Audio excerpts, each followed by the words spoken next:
कहानी की तरफ से चलते हैं। तो इमेजिन करो a village where a very serious crime, ठीक है, a brutal sexual assault happened, right, many years ago, ठीक है. So this accused was a powerful local leader whose influence reached for like very far and very wide, right? तो बहुत struggle करने के बाद में, बहुत पब्लिक आउटरीच होने के बाद में, so court find this person guilty and sentenced him to life imprisonment, ठीक है. याद है ना इसका केस? तो क्या चेंजेस आए? Any idea?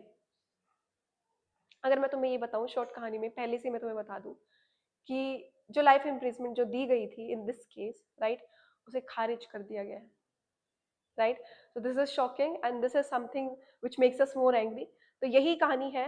तो ये उन्नाव रेप केस की कहानी. So one of the highest profile case in Uttar Pradesh where justice was finally delivered after intense scrutiny and media attention और बहुत ज़्यादा legal battles के बाद में.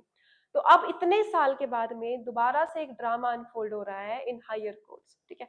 तो क्या हुआ है पहले ये जान लेते हैं कि बहुत साल पहले, right, the trial court convicted the accused and sentenced him to life in jail. Later, the High Court on appeal suspended his life sentence. ठीक है, suspended his life sentence. तो इसका मतलब क्या है? That accused got temporary relief from serving the life term because the High Court stayed the sentence. इसका मतलब ये है sentence could not be executed while the appeal was pending. ठीक है, तो ये decision by the High Court upset the Central Bureau of Investigation, that is CBI.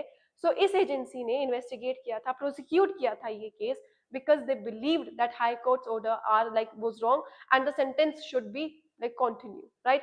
So the CBI approached the Supreme Court, India's higher court, and they said कि high court को basically जो suspension है वो गलत है और वो रोकना चाहिए. So they told us that please hear our plea and decide whether the sentence suspension should be set aside और नॉट, राइट. अब फाइनली सुप्रीम कोर्ट ने स्केड्यूल करी है हियरिंग ऑन 29 दिसंबर 2025, मतलब आज के दिन, to consider the CBI's pleas against the high court's order. ठीक है, अब क्यों पढ़ रहे हैं? Because this case is not only about that one person, it is more than that.